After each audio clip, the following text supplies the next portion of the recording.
नमस्कार दोस्तों, SP motivation में आपका स्वागत है। आइए मिलकर सपनों को हकीकत में बदलें। दोस्तों, पिछले कक्षाओं में हमने थ्योरी क्लास 2 लेक्चरों में करवा दिया था और आज के इस क्लास में हम लोग देखेंगे वैदिक सभ्यता से संबंधित 50 मोस्ट इंपोर्टेंट प्रश्न जो पिछले 10 सालों का निचोड़ है।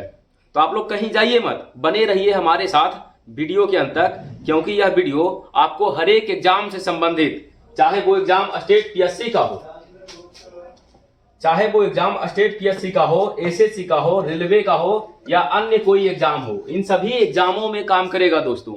और ये जो है पिछले 10 सालों का निचोड़ यहाँ पे लगाया गया है। यहाँ पे आप देख सकते हैं पिछले 10 सालों का निचोड़ है ना, और टॉप 50 प्रश्न। और इसमें देखिए कोई भी एग्जाम में ये 3 नंबर आपको पक्का कर देगा दोस्तों। तो आप लोग कहीं जाइएगा मत, बने रहिए हमारे साथ वीडियो के अंत तक। वीडियो पसंद आए तो वीडियो को करिएगा लाइक और चैनल को कर लीजिए सब्सक्राइब हमारे साथ जुड़े रहने के लिए।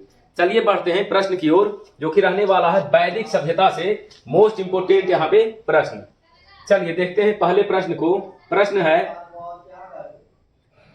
इस प्रकार से है, आर्य शब्द इंगित करता है, आर्य शब्द इंगित करता है, आर्य शब्द इंगित करता है, आपको बताना है कि श्रेष्ठ वंश को इंगित करता है।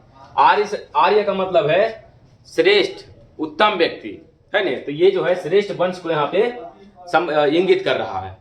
जैसा कि आपको पिछले कक्षाओं में हमने बताया था कि आर्य लोग मध्य एशिया से चलकर भारत की धरती पे आए थे और उसी पीरियड में हम लोग देखते हैं कि बहुत सारे वेद वेदांग लिखे गए थे।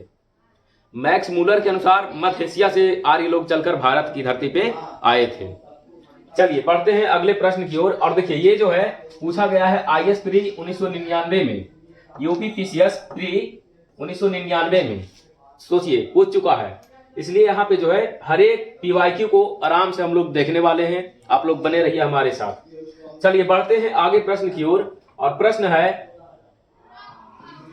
क्लासिकीय संस्कृति में आर्य शब्द का अर्थ है, क्लासिकीय संस्कृति में आर्य शब्द का क्या अर्थ है यह आपको बताना है।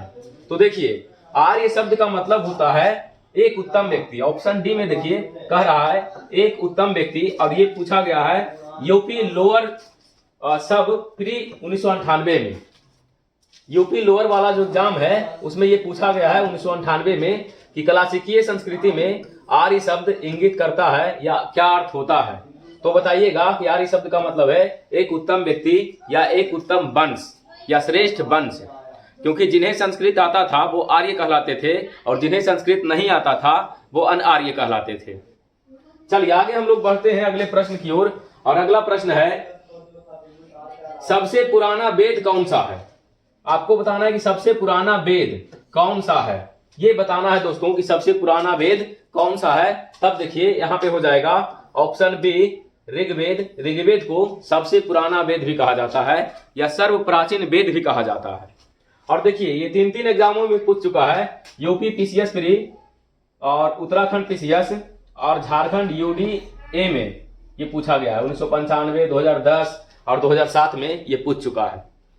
तो बताना है आपको कि सबसे पुराना वेद जो है वो ऋग्वेद है। चलिए बढ़ते हैं अगले प्रश्न की ओर। और अगला प्रश्न है, त्रयी नाम है। ये देखिए त्रयी नाम है, ये आपको पूछ रहा है प्रश्न में कि त्रयी किसे कहा जाता है या त्रयी किसका नाम है। तब आपको बताना है कि ये 3 वेदों का नाम है। जैसा कि पिछले कक्षाओं में हमने देखा था कि ऋग्वेद, सामवेद,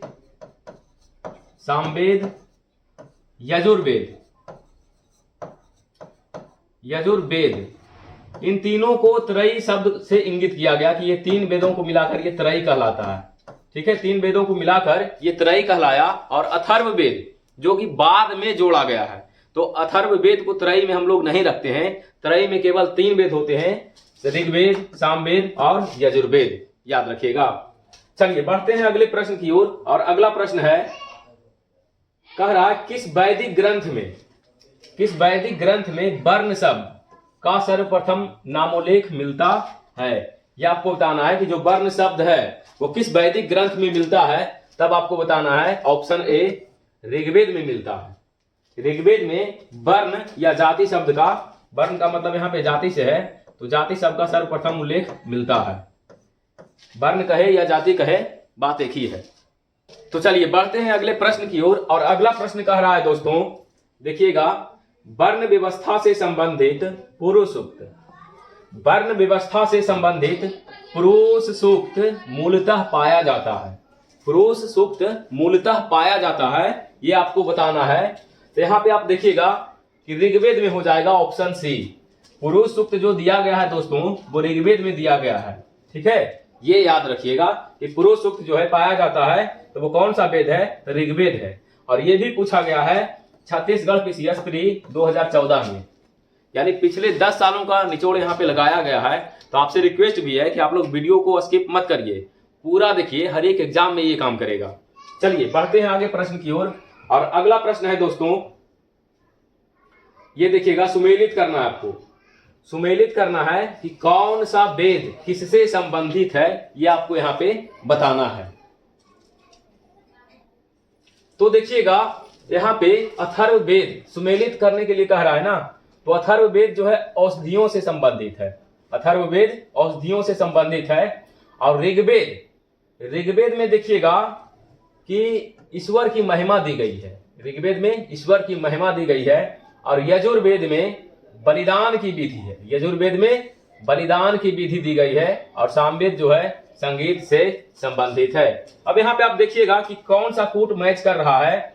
1 का 3, बी का 1 तो बी का 1, सी का 2 तो सी का 2, डी का 4 तो डी का 4, यानी ऑप्शन ए यहाँ पे मैच कर रहा है। तो इसका जो आंसर हो जाएगा वो ऑप्शन ए हो जाएगा। ठीक है, यानी अथर्ववेद जो है औषधियों से संबंधित है। ऋग्वेद में ईश्वर की महिमा है। यजुर्वेद में बलिदान की विधि बताई गई है। और सामवेद जो है संगीत से संबंधित है, ये याद रखिएगा। और देखिएगा ये भी पूछा गया है किसी ना किसी एग्जाम में दोस्तों, एमपीपीएससी में पूछा गया है, 1999 में पूछा गया है। चलिए बढ़ते हैं अगले प्रश्न की ओर। और अगला प्रश्न है सुमेलित करना है न, सुमेलित करना है। देखिए सूची 1 को सूची 2 से यहाँ पे सुमेलित करना है। तो आप देख सकते हैं सूची 1 को और सूची 2 को, है न। तो देखिएगा सुमेलित करिए। ऋग्वेद जो है स्तोत्र एवं प्रार्थनाएं से संबंधित है न। और यजुर्वेद कर्मकांड से, है न, 2 नंबर में कर्मकांड, स्तोत्र एवं कर्मकांड से संबंधित है। और सामवेद तो जान ही रहे संगीत से संबंधित है। अथर्ववेद जो है तंत्र मंत्र से संबंधित है, यानी ऑप्शन ए यहाँ पे सही हो जाएगा। ऋग्वेद जो है स्तोत्र एवं प्रार्थनाएं हैं, यजुर्वेद स्तोत्र एवं कर्मकांड है, सामवेद संगीतमय स्तोत्र है, अथर्ववेद तंत्र मंत्र एवं वशीकरण से संबंधित है। ये भी प्रश्न याद रखिएगा, हर एक एग्जाम में पूछा गया प्रश्न यहाँ पे लगाया गया है दोस्तों। तो आप लोग कहीं जाइए मत, बने रहिए हमारे साथ वीडियो के अंत तक। चलिए अगले प्रश्न की ओर बढ़ते हैं। और अगला प्रश्न है, निम्नलिखित 4 वेदों में से है ना, निम्नलिखित 4 वेदों में से किस एक में जादुई माया और वशीकरण का वर्णन है। देखिए जादुई माया और वशीकरण का जो वर्णन है वो किस एक वेद में है, ये आपको बताना है। तो यहाँ पे जो ऑप्शन हो जाएगा दोस्तों वो हो जाएगा ऑप्शन सी, अथर्ववेद में जादू टोना, कर्मकांड, वशीकरण और औषधि से संबंधित मिलता है हमें। तो आप यहाँ पे याद रखिएगा अथर्ववेद ही है जिसमें जादू टोना और वशीकरण का जो है उपाय बताया गया है, और वो वेद है अथर्ववेद। और पूछा गया है झारखंड पीसीएस प्री 2011 में, झारखंड पीसीएस प्री 2011 में पूछा गया है दोस्तों। चलिए बढ़ते हैं अगले प्रश्न की ओर। और अगला प्रश्न है, ऋग्वेद में कितने ऋचाएं हैं, ये आपको बताना है कि ऋचाओं की संख्या कितनी है। ऋचाओं की संख्या कितनी है ये आपको बताना है ना। तो देखिए यहाँ पे 1028 तो नहीं होगा, 1128 भी नहीं होगा, 1017 भी नहीं होगा, 1020 भी नहीं होगा। ऋचाएं जो है ऋग्वेद में 10,552 ऋचाएं हैं, ये आपको याद रखना है। जो ऋचाओं की संख्या है वो 10,552 ऋचाओं की संख्या यहाँ पे ऋग्वेद में हमें मिलता है। और 1028 जो है सूक्त है, 1028 क्या है, सूक्त है, ये भी याद रखिएगा, 1028 सूक्त। ठीक है, अगर यहाँ पे मान लीजिए प्रश्न में रहता कि सूक्त कितने हैं तब हम ऑप्शन ए को लगा देते 1028, लेकिन यहाँ पे ऋचाओं की संख्या पूछी गई है तब हो जाएगा ऋचाओं की संख्या कितनी, 10,552 ऋचाएं। ये जो है प्रश्न को याद रखिएगा। चलिए हम लोग बढ़ते हैं अगले प्रश्न की ओर। और अगला प्रश्न है, ऋग्वेद है, ये पूछा गया है। ऋग्वेद क्या है? स्त्रोतों का संकलन है, कथाओं का संकलन है, शब्दों का संकलन है, या युद्ध का ग्रंथ है? तब बोलिएगा स्त्रोत्रों का संकलन है, यानी स्त्रोत्र का संकलन है, ये आपको बताना है। चलिए आगे बढ़ते हैं और आगे देख लेते हैं हम लोग अगले प्रश्न को, जो कि सुमेलित करना है सूची 1 को सूची 2 से, और कूट में बताना है कि कौन सा कूट होगा। चलिए देखिएगा कि सूची 1 में दिया गया है वेद और सूची 2 में दिया गया है ब्राह्मण ग्रंथ, है नहीं? तो ब्राह्मण ग्रंथ कौन कौन सा हो जाएगा ये आपको बताना है।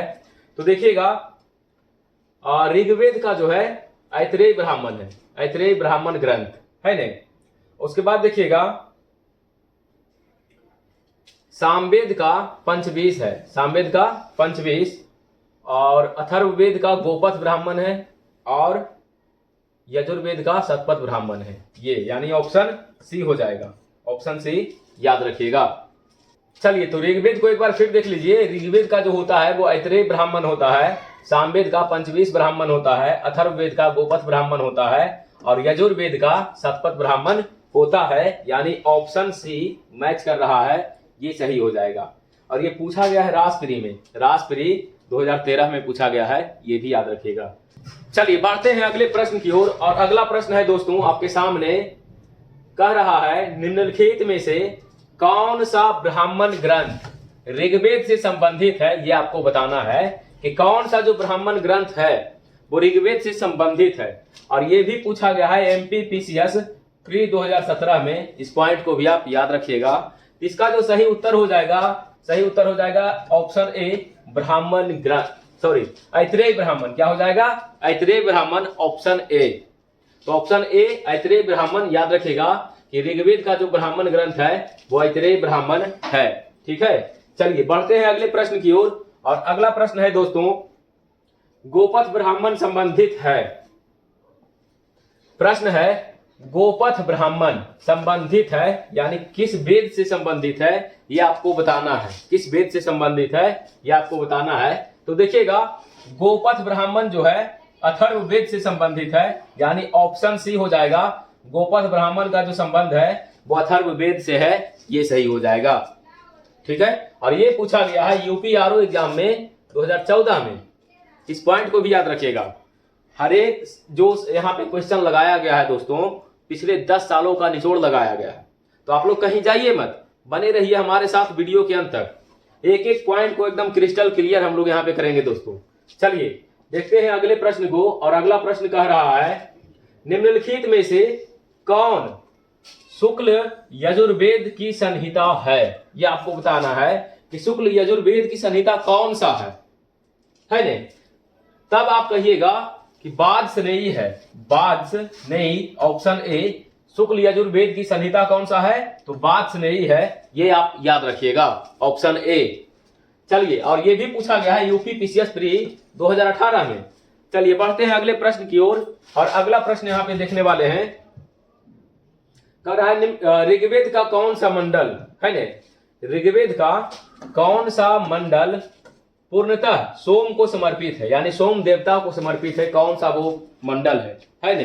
तब आप यहाँ पे कहिएगा कि ऋग्वेद का 9वां मंडल, कौन सा मंडल ये? 9वां मंडल सोम से संबंधित है या सोम को समर्पित है ने? पूर्णतः सोम को समर्पित है, वो 9वां मंडल हो जाएगा ऋग्वेद का, है ने? ऋग्वेद का कौन सा मंडल पूर्णतः सोम को समर्पित है? तो 9वां मंडल पूर्णतः सोम को समर्पित है। और ये भी पूछा गया है, देखिए BPSC एग्जाम में 42वीं BPSC प्री में पूछा गया है 1997 में। इस पॉइंट को भी आप नोट करके चलेंगे। ये जो प्रश्न है वो 42वां BPSC 1997 में पूछा गया है। चलिए बढ़ते हैं अगले प्रश्न की ओर। और अगला प्रश्न है, कह रहा है ऋग्वेद संहिता का 9वां मंडल, ऋग्वेद संहिता का 9वां मंडल पूर्णतः किसको समर्पित है? यानी इसके जस्ट पहले वाला प्रश्न में हम लोग देखे थे, है ने, कि ये जो है पूर्णतः सोम और इस पेय पर नामकृत देवता पर आधारित है या समर्पित है ने? ऋग्वेद का जो संहिता है 9वां मंडल पूर्णतः सोम को समर्पित है या उस पर अंकित देवताओं को समर्पित है, ये आप याद रखिएगा। और ये पूछा गया है 40वीं बीपीएससी प्री 1995 में, है न, कि ऋग्वेद संहिता का 9वां मंडल पूर्णतः किसको समर्पित है? तो सोम देवता को समर्पित है और इस पर नामकृत देवता को समर्पित है, ये याद रखिएगा। चलिए बढ़ते हैं अगले प्रश्न की ओर, और अगला प्रश्न कह रहा है यज्ञ संबंधी, है न, विधि विधानों का, यज्ञ संबंधी विधि विधानों का पता चलता है, यानी यज्ञ से संबंधित विधि विधान का जो है पता किस वेद से चलता है, ये आपको बताना है। तो ये ऑप्शन डी हो जाएगा, यजुर्वेद से पता चलता है। ऑप्शन डी यजुर्वेद, यानी यज्ञ से संबंधित अगर रहेगा तो आप समझ जाइए कि यजुर्वेद है। यज्ञ से संबंधित कौन सा है? यजुर्वेद है। ठीक है, चलिए बढ़ते हैं अगले प्रश्न की ओर, और प्रश्न है निम्नलिखित में से किसका संकलन, है न, ऋग्वेद पर आधारित है? ऋग्वेद पर आधारित है, ये बता रहा है कि किसका संकलन जो है ऋग्वेद पर आधारित है, ये आपको बताना है दोस्तों। तो यहाँ पे जो सही उत्तर हो जाएगा वो ऑप्शन बी हो जाएगा, सामवेद। निम्नलिखित में से किसका संकलन ऋग्वेद पर आधारित है? तो सामवेद का जो संकलन है वो ऋग्वेद पर आधारित है। इस पॉइंट को याद रखिएगा, और ये पूछा गया है यूपी पीसीएस प्री 1997 में, है न। चलिए बढ़ते हैं अगले प्रश्न की ओर, और अगला प्रश्न कह रहा है भारत के किस स्थल की खुदाई से, है न, लौह धातु के प्रचलन के प्राचीनतम प्रमाण मिले हैं? तो देखिएगा ऑप्शन बी, अतरंजी खेड़ा से, अतिरंजी खेड़ा से यहाँ पे भारत के संदर्भ में सबसे पहले जो लोहे का साक्ष्य है वो मिला है। तो वो जगह का नाम कौन सा हो जाएगा? अतिरंजी खेड़ा, अतिरंजी खेड़ा से, है न। अब ये पूछा गया है यूपी पीसीएस प्री 1998 में, इस पॉइंट को भी आप याद करिएगा। चलिए बढ़ते हैं अगले प्रश्न की ओर, और अगला प्रश्न कह रहा है भारतीय उपमहाद्वीप में, है न, भारतीय उपमहाद्वीप में लोहे का प्रयोग कब शुरू हुआ? यह आपको बताना है कि भारतीय उपमहाद्वीप में लोहे की शुरुआत जो है कब हुआ है, और ये पूछा गया है 68वीं बीपीएससी प्री 2022 में, यानी ये हाल का प्रश्न है दोस्तों। और ये आपको बताना है कि कब यानी लोहे का प्रयोग शुरू हुआ है न, ये आपको बताना है। तो देखिए यहाँ पे जो सही उत्तर हो जाएगा, आप देखेंगे कि भारतीय उपमहाद्वीप में लोहे की जो शुरुआत है वो लगभग 1000 ईसा पूर्व में हुआ है। कब हुआ है? 1000 ईसा पूर्व में, है ना, 1000 बीसी में हुआ है। और 1000 जो समय चल रहा था उसमें, इसको कहते हैं उत्तर वैदिक काल। क्या कहते हैं? उत्तर वैदिक काल। तो देखिएगा उत्तर वैदिक काल में हमें लोहे का जो है साक्ष्य मिलता है 1000 ईसा पूर्व का, है ना, 1000 ईसा पूर्व का उत्तर वैदिक काल में हमें लोहे का साक्ष्य मिलता है। कहाँ से? अतिरंजी खेड़ा से। लेकिन ऑप्शन में देखिए प्रायः 9000 ईसा पूर्व नहीं, प्रायः 12000 ईसा पूर्व नहीं, प्रायः 6000 ईसा पूर्व नहीं, उपयुक्त में से एक से अधिक नहीं, उपयुक्त में से कोई नहीं। तो ये हो जाएगा ऑप्शन डी, उपयुक्त में से कोई नहीं, यानी चारों ऑप्शन यहाँ पे नहीं है। हम देखते हैं कि लोहे की शुरुआत जो है 1000 ईसा पूर्व में हुआ उत्तर वैदिक काल में, और उसका जो प्राचीनतम साक्ष्य है, सबसे पहले जो साक्ष्य मिला है वो इसके पहले वाले प्रश्न में हम लोग देखे थे कि अतिरंजी खेड़ा से मिला है ना। तो यहाँ पे हो जाएगा ऑप्शन ए, उपयुक्त में से कोई नहीं। और ये पूछा गया है 68वां बीपीएससी में, है ना, 2022 में। चलिए आगे हम लोग बढ़ते हैं और देख लेते हैं अगले प्रश्न को। अगला प्रश्न कह रहा है उपनिषद पुस्तकें हैं, यानी किस पर आधारित है, ये आपको बताना है कि जो उपनिषद है वो किस पर आधारित है ना, ये आपको बताना है। तो देखिए धर्म पे आधारित है नहीं, योग पे आधारित है नहीं, विधि पर है नहीं, दर्शन पर है। किस पे है? दर्शन पे, यानी फिलोसफी पे आधारित है। यहाँ पे जो भी पुस्तक पूछे गए हैं वो फिलोसफी पे आधारित है ना। जो भी यहाँ पे उपनिषद लिखे गए हैं वो दर्शन पे आधारित लिखे गए हैं। और ये 2 बार पूछ चुका है, एक बार 2002 में और एक बार 2004 में। ठीक है, चलिए बढ़ते हैं अगले प्रश्न की ओर। और अगला प्रश्न है दोस्तों, देखिएगा, कह रहा है उपनिषदों का मुख्य विषय क्या है। ये जो उपनिषद है इसका मुख्य विषय आपको बताना है कि क्या है। तो देखिए अगला जो इसके पहले वाला जो प्रश्न था वो रिलेटेड है इससे, यानी उपनिषदों का मुख्य विषय क्या है, तो दर्शन है। ऑप्शन बी क्या?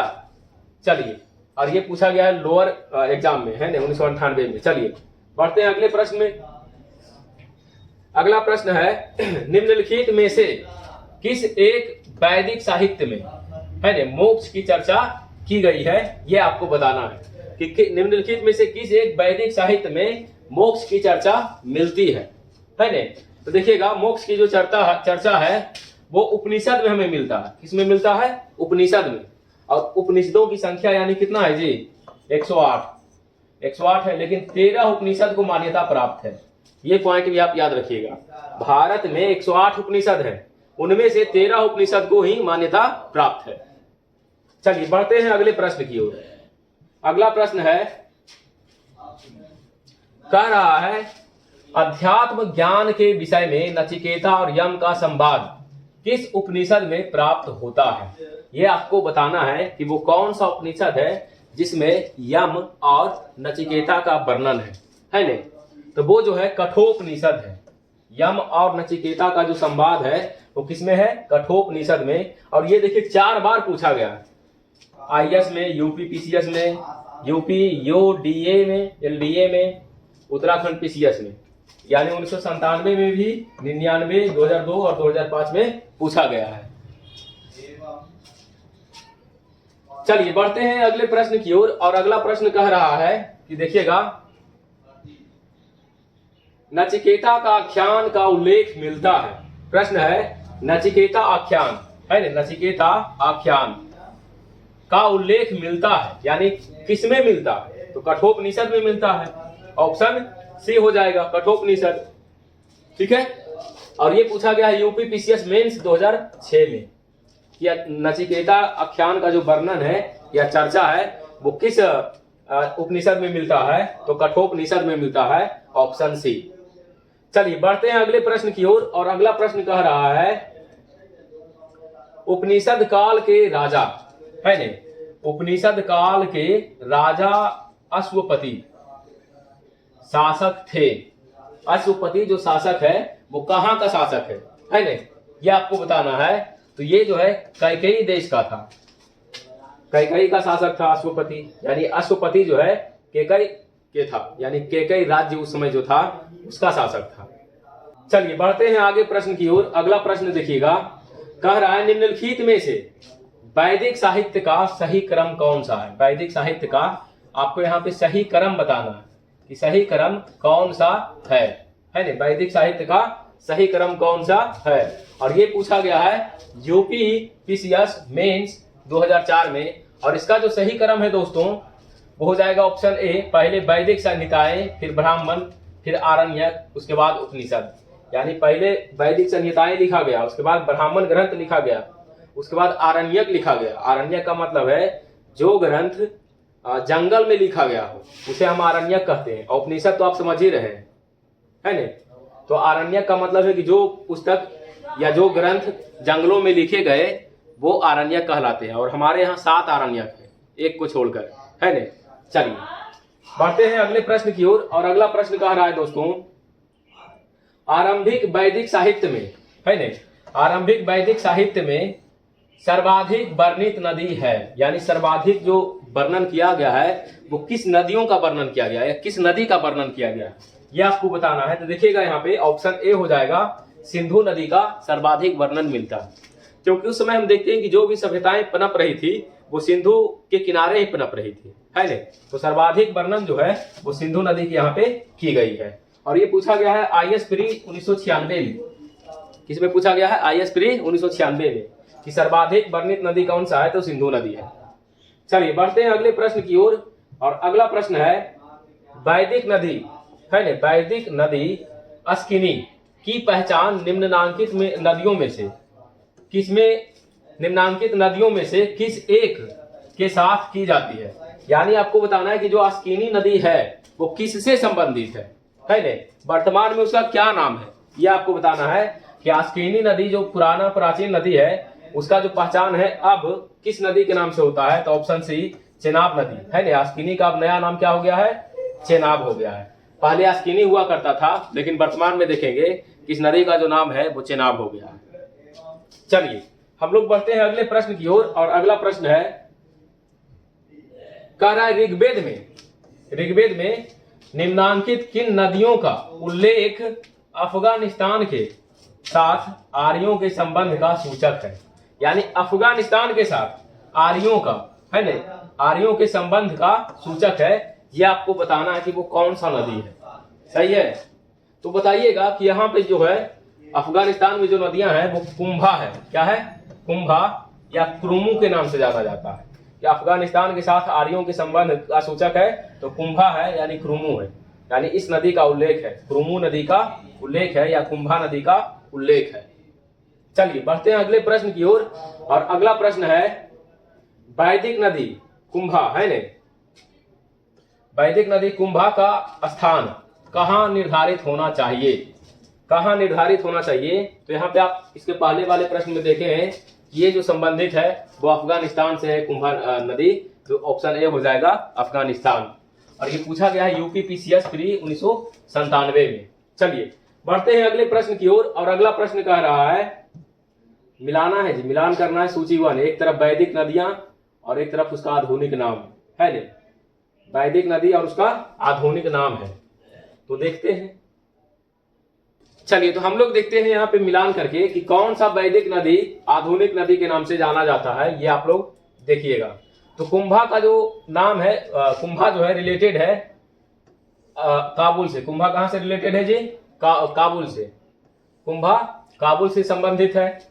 पुरुषनी, पुरुषनी जो है रावी नदी है ने। और सदानीरा, सदानीरा को गंडक नदी कहा गया है। सुतुद्री सतलज कहलाया है। यानी कि ये जो कुंभा है वो काबुल से संबंधित है, पुरुषनी रावी कहलाता है, सदानीरा गंडक सुतुद्री सतलज कहलाता है। यानी ऑप्शन यहाँ पे देखिएगा डी हो जाएगा। 1 का 2 तो 1 का 2, बी का 3 तो बी का 3, सी का 1 तो सी का 1 और डी का 4 तो डी का 4। यानी 2 हो गया, 3 हो गया, 1 हो गया, 4 हो गया। ये आधुनिक नाम और ये वैदिक नाम। चलिए बढ़ते हैं अगले प्रश्न की ओर। और अगला प्रश्न है महाभारत काल में है ने। प्रश्न कह रहा है महाभारत काल में महानदी का नाम क्या था? यह आपको बताना है कि महानदी का जो नाम है वो महाभारत काल में क्या था। देखिए कावेरी होगा नहीं, ताप्ती नहीं, महानंदा ये भी नहीं होगा, गंगा ये भी नहीं होगा। यानी ऑप्शन ई हो जाएगा, इनमें से कोई नहीं। और ये पूछा गया छत्तीसगढ़ पीसीएस 2016 में। इस पॉइंट को भी आप याद रखिएगा। महाभारत काल में महानदी का जो नाम है वो इनमें से कोई नहीं है। चलिए बढ़ते हैं अगले प्रश्न की ओर। और अगला प्रश्न है करा वायु पुराण में है ने, वायु पुराण में महानदी का पौराणिक नाम क्या था? ये पूछ रहा है वायु पुराण के अनुसार कि वायु पुराण में बताइए महानदी का पौराणिक यानी पुराना नाम क्या है, ये आपको बताना है। तो यहाँ पे देखिएगा पुराना नाम जो है वो है Nilotpala, option B Nilotpala, option B हो जाएगा। वायु पुराण में जो महानदी का नाम है वो नीलोत्पला है, ये याद रखिएगा, नीलोत्पला। चलिए बढ़ते हैं अगले प्रश्न की ओर। और अगला प्रश्न है कह रहा है कि निम्नलिखित में से कौन सी प्रथा उत्तर वैदिक काल है ने में प्रचलित हुई? वो कौन सी प्रथा रहा जो उत्तर वैदिक काल में प्रचलित हो गया? और ये पूछा गया है आईएएस प्री 1994, आईएएस प्री 1994 में है ने। तो वो देखिए कौन सी प्रथा है, इस प्रथा के विषय में हम लोग यहाँ पे देखते हैं। ऑप्शन ए हो जाएगा यहाँ पे सही और ऑप्शन सी भी सही हो जाएगा। देखिए कैसे, यहाँ पे पहले धर्म, फिर अर्थ, काम, मोक्ष है ने। धर्म है, अर्थ है, काम है, उसके बाद मोक्ष है। ब्राह्मण क्षत्रिय वैश्य शूद्र ये नहीं होगा, ये तो जाति है ने। और ये देखिए ब्रह्मचर्य ये भी प्रथा था उस समय, गृहस्थ, वानप्रस्थ और संन्यास ये भी सही है। इंद्र, सूर्य, रुद्र, मरुत ये नहीं होगा है ने। यानी कि यहाँ पे देखिएगा कि जो प्रथा है, प्रथा हमारे यहाँ धर्म, अर्थ, काम, मोक्ष है। प्रथा हमारे यहाँ ब्रह्मचर्य, गृहस्थ, वानप्रस्थ और संन्यास है ने। इस विषय में आप देखिएगा कि पिछले क्लास में हमने बताया भी था कि जो ब्रह्मचर्य है, ब्रह्मचर्य को आप देखिएगा जो समय दिया गया है वो 1 से 25 वर्ष तक दिया गया है, 1 से 25 वर्ष है नहीं। फिर देखिएगा गृहस्थ, जो गृहस्थ है उसमें देखिएगा 25 से 50 वर्ष, 25 से 50 वर्ष। और जो वानप्रस्थ है, वानप्रस्थ, वानप्रस्थ का जो समय दिया गया था वो 50 से 75 वर्ष दिया गया था। अब संन्यास का जो समय दिया गया था वो 75 वर्ष से ऊपर दिया गया था कि 75 वर्ष से ऊपर हो जाते हैं तो आप जो है संन्यास ले लीजिए। यानी ब्रह्मचर्य 1 से 25 वर्ष, गृहस्थ 25 से 50, वानप्रस्थ 50 से 75 वर्ष और संन्यास 75 प्लस हो जाइए तो संन्यास ले लीजिए, है ना। और ये पूछा गया है IAS प्री 1994 में। चलिए हम लोग अगले प्रश्न की ओर बढ़ते हैं और अगला प्रश्न है, देखिएगा, कह रहा है धर्म तथा रीत भारत की प्राचीन वैदिक सभ्यता के एक केंद्रीय विचार को चित्रित करते हैं। इस संदर्भ में निम्नलिखित कथनों पर विचार कीजिए। यानी ये जो कथन दिया गया है यहाँ पे धर्म और रीत पे आधारित, वो कौन सा कथन है ये आपको बताना है ना। यहाँ पे कौन सा सही हो जाएगा। देखिएगा, कह रहा है धर्म व्यक्ति के दायित्वों एवं स्वयं तथा दूसरों के प्रति व्यक्तिगत कर्तव्यों की संकल्पना था। रीत मूलभूत नैतिक विधान था जो सृष्टि और उसमें अंतर्निहित सारे तत्वों के क्रियाकलापों को संचालित करता था। अब आपको प्रश्न में बताना है कि उपयुक्त में से कौन सा कथन सही है। अब बताना है आपको कि ये दोनों कथन जो दिया गया है 1 और 2, इनमें से बताइए कौन सा सही है। तो आप ऑप्शन सी को एकदम आंख मूंद कर लगाइए कि ये दोनों कथन सही है। क्या कि यानी धर्म व्यक्ति के दायित्वों एवं स्वयं तथा दूसरों के प्रति व्यक्तिगत कर्तव्यों की संकल्पना था। रीत मूलभूत नैतिक विधान था जो सृष्टि और उसमें अंतर्निहित सारे तत्वों के क्रियाकलापों को संचालित करता था। यानी यहाँ पे सही पूछा कि कौन है, तो ऑप्शन सी है, 1 और 2 दोनों सही है। और ये पूछा गया है IAS प्री 2011 में, ये आपको बताना है। ठीक है, याद रखिएगा इस प्रश्न को। चलिए बढ़ते हैं अगले प्रश्न की ओर। और प्रश्न है, कह रहा भारतीय संस्कृति के अंतर्गत रीत का अर्थ है। यानी रीत जो शब्द है उसका क्या अर्थ है ये आपको बताना है ना। तो देखिएगा, ये जो रीत शब्द है वो प्राकृतिक नियम पर आधारित है। भारतीय संस्कृति के अंतर्गत रीत का अर्थ होता है प्राकृतिक नियम, यानी जो प्राकृतिक तरीके से चल रहा है, नेचुरल तरीके से जो नियम चल रहा है या चलता आ रहा है वही सही है ना। तो रीत का यहाँ पे अर्थ हो जाएगा प्राकृतिक नियम। और ये पूछा गया है छत्तीसगढ़ PCS प्री 2016 में। चलिए बढ़ते हैं अगले प्रश्न की ओर। और अगला प्रश्न है, कह रहा है निम्नलिखित वैदिक देवताओं में, है ना, कौन सा देवता? वैदिक देवता। वैदिक देवताओं में किसे उनका पुरोहित माना जाता था। यानी कौन सा वो देवता है जिनको पुरोहित माना गया है ना, ये आपको बताना है। तो देखिए यहाँ पे एक प्रसंग है, आप देखे होंगे, दैत्यों के गुरु होते हैं शुक्राचार्य। दैत्यों के कौन से गुरु हैं जी? शुक्राचार्य। यानी दैत्य गुरु अगर कोई है तो वो शुक्राचार्य है। दैत्य गुरु शुक्राचार्य, दैत्य गुरु कहा गया शुक्राचार्य को। और देवता गुरु यानी देवताओं का जो गुरु है, देवताओं का गुरु, देवताओं का गुरु कहा गया है बृहस्पति को। किसको कहा गया है? बृहस्पति को। देखिए प्रश्न है, निम्नलिखित वैदिक देवताओं में किसे उनका पुरोहित माना गया है? पुरोहित यानी गुरु, है ना। तो देखिए देवताओं का जो गुरु है वो कौन है? Brihaspati, option B.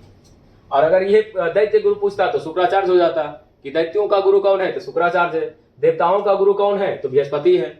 और ये पूछा गया है यूपी PCS मेंस 2013 में। ठीक है, चलिए बढ़ते हैं अगले प्रश्न की ओर। और अगला प्रश्न है, निम्नलिखित में से कौन सी, है ना, निम्नलिखित में से कौन सी वह ब्रह्मवादिनी थी जिसने कुछ वेद मंत्रों की रचना की थी? वो कौन ब्रह्मवादिनी थी जिसने कुछ मंत्रों या वेदों की रचना की है ना। मंत्र, वेद मंत्रों की क्या किया है? रचना किया है। तो वो जो महिला थी वो लोपामुद्रा थी। क्या थी? लोपामुद्रा। ये लोपामुद्रा जो है ब्रह्मवादिनी थी और ये जो है वेद के कुछ मंत्रों को लिखी थी। ठीक है, चलिए बढ़ते हैं अगले प्रश्न की ओर। और अगला प्रश्न है, देखिएगा, कह रहा है ऋग्वैदिक काल में निष्क शब्द का प्रयोग एक आभूषण के लिए होता था, किंतु परवर्ती काल में उसका प्रयोग इस अर्थ में हुआ। यानी कि ये जो है निष्क शब्द, इसको आभूषण के लिए इस्तेमाल किया जाता था, है ना। ये जो है आभूषण है, निष्क जो है आभूषण है। लेकिन परावर्ती काल में उसका जो प्रयोग है अब किस अर्थ में होने लगा ये आपको बताना है ना। तो देखिए ये जो है अब निष्क शब्द जो है अब सिक्का कहलाता है। क्या होता है? सिक्का। इसका जो अब अर्थ हो गया है परावर्ती काल में या परवर्ती काल में वो सिक्का हो गया है, क्वाइन हो गया है, ये याद रखिएगा। और ये पूछा गया IAS प्री 1993 में, ठीक है, कि जो निष्क शब्द है परावर्ती काल में उसका नाम या उसका अर्थ जो है सिक्का हो गया, क्वाइन हो गया। चलिए बढ़ते हैं अगले प्रश्न की ओर। और अगला प्रश्न है, कह रहा है ऋग्वैदिक काल में, है ना, ऋग्वैदिक काल में निष्क किस अंग का आभूषण था, ये पूछा जा रहा है। ये जो निष्क है वो किस अंग का आभूषण है ये आपको बताना है। तो ये निष्क जो होता था वो गले का हुआ करता था, है ना, किसका? गले का। तो यहाँ पे लिखिएगा गला का। ये पूछा गया यूपी PCS मेंस 2007 में। जो निष्क है वो किस अंग का आभूषण है? तो गला का आभूषण है। चलिए बढ़ते हैं अगले प्रश्न की ओर। और अगला प्रश्न है दोस्तों, देखिएगा, प्राचीन भारत में, है ना, प्राचीन भारत में निशाका जाने जाते थे, यानी निशाका जो है क्या जाना जाता था? निशाका का मतलब क्या होता था, है ना? तो निशाका का मतलब है स्वर्ण आभूषण। स्वर्ण आभूषण यानी ऑप्शन ए, स्वर्ण का मतलब है सोने का आभूषण, है ना, सोने का आभूषण। तो निशाका जो है सोने के आभूषण के रूप में जाना जाता था। चलिए बढ़ते हैं अगले प्रश्न की ओर। और प्रश्न है, देखिएगा, बोगज कोई महत्वपूर्ण है क्योंकि यह मध्य एशिया एवं तिब्बत के मध्य एक महत्वपूर्ण व्यापारिक केंद्र था। यहाँ से प्राप्त अभिलेखों में वैदिक देवताओं का नामोल्लेख प्राप्त होता है। वेद के मूल ग्रंथों की रचना यहाँ हुई थी। उपयुक्त में से कोई नहीं। इन चार ऑप्शनों में से एक ऐसा ऑप्शन चुनिए जो बोगज कोई के महत्वपूर्ण होने का प्रमाण देता हो, है ना। तो देखिए यहाँ पे ऑप्शन बी सही हो जाएगा, है ना। यहाँ से प्राप्त अभिलेखों में वैदिक देवताओं का नामोल्लेख प्राप्त होता है, यानी नाम का उनका उल्लेख मिलता है। तो बोगज कोई जो महत्वपूर्ण है वो ऑप्शन बी के लिए महत्वपूर्ण है कि यहाँ से जो प्राप्त हुआ है अभिलेख उसमें वैदिक देवताओं का नाम उल्लेख किया गया है। और देखिएगा बोगज कोई जो क्षेत्र है दोस्तों वो तुर्की में पड़ता है ना, तुर्की में पड़ता है। तो ये याद रखिएगा। चलिए बढ़ते हैं अगले प्रश्न की ओर। और ये पूछा गया है यूपी PCS में और 39वीं BPSC प्री में। चलिए बढ़ते हैं अगले प्रश्न की ओर। और प्रश्न है, निम्नलिखित अभिलेखों में से, है ना, निम्नलिखित अभिलेखों में से कौन सा ईरान से भारत में आर्यों के आने की सूचना देता है? अब बताइए कि कौन सा वो अभिलेख है जो ईरान से भारत में आए आर्यों का प्रमाण देता है ना, सूचना देता है। तो वो हो जाएगा ऑप्शन सी, बोगज कोई अभिलेख। क्या हो जाएगा? बोगज कोई अभिलेख। ये याद रखिएगा। और ये पूछा गया है यूपी PCS मेंस 2009 में। तो बढ़ते हैं हम लोग अगले प्रश्न की ओर। और अगला प्रश्न कह रहा है दोस्तों, देखिएगा, 14वीं सदी ईसा पूर्व का एक अभिलेख, है ना, कह रहा है कि 14वीं सदी ईसा पूर्व का एक अभिलेख जिसमें वैदिक देवताओं का वर्णन है प्राप्त हुआ है। यानी वैदिक देवताओं का वर्णन किया गया है 14वीं सदी में। कौन सा वो अभिलेख प्राप्त हुआ है ये आपको बताना है ना। तो बताइए ऑप्शन बी, बोगज कोई अभिलेख। और ये पूछा गया है यूपी PCS मेंस 2016 में, याद रखिएगा। चलिए बढ़ते हैं अगले प्रश्न की ओर। और अगले प्रश्न में देखिएगा, कह रहा है,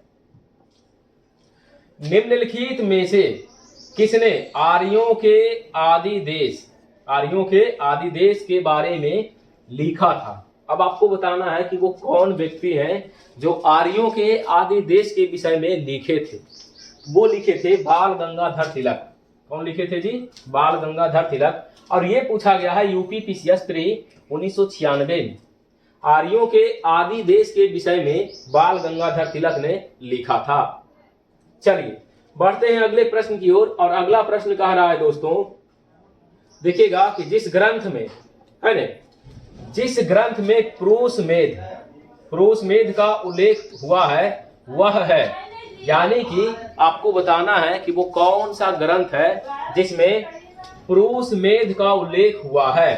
तब देखिएगा यहाँ पे दोस्तों कृष्ण यजुर्वेद में भी पुरुष मेध का उल्लेख हुआ है, शुक्ल यजुर्वेद में भी पुरुष मेध का उल्लेख हुआ है, और शतपथ ब्राह्मण में भी पुरुष मेध का उल्लेख हुआ है ना। यानी ये ऑप्शन तीनों हो जाएगा, ए बी और सी तीनों हो जाएगा, केवल डी को छोड़कर। डी नहीं होगा और ये तीनों हो जाएगा, है ना। जिसका आंसर जो है कृष्ण यजुर्वेद भी होगा, शतपथ ब्राह्मण भी होगा और शुक्ल यजुर्वेद भी होगा। और ये पूछा गया है यूपी पीसीएस प्री 2008 में, है ना। यहाँ ऑप्शन थोड़ा सा गड़बड़ है, यहाँ पे तीनों होना चाहिए, तीनों ए बी एंड सी इस तरह से होना चाहिए, है ना। तो आप ध्यान करिएगा, या कॉपी में नोट कर रहे हैं तो इसको लिख लीजिएगा, तीनों ए बी सी, है ना, डी छोड़कर।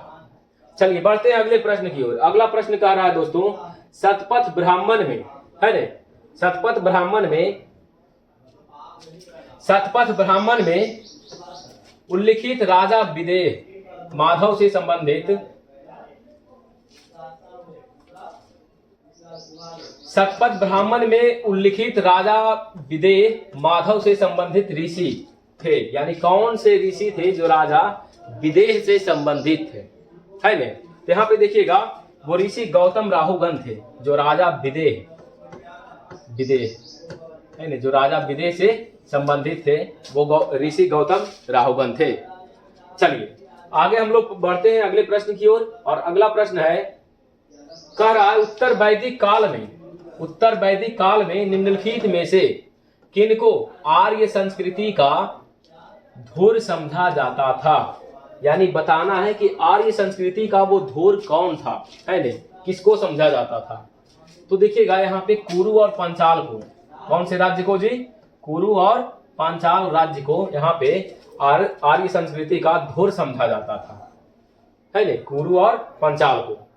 चलिए बढ़ते हैं अगले प्रश्न की ओर। और अगला प्रश्न है, गोत्र शब्द का प्रयोग, है ना, गोत्र शब्द का प्रयोग सर्वप्रथम हुआ था। यानी जो गोत्र शब्द है वो सर्वप्रथम किस वेद में इसका जो है उल्लेख किया गया था या चर्चा किया गया था। तो ऑप्शन बी हो जाएगा, ऋग्वेद में गोत्र शब्द का प्रयोग हुआ था।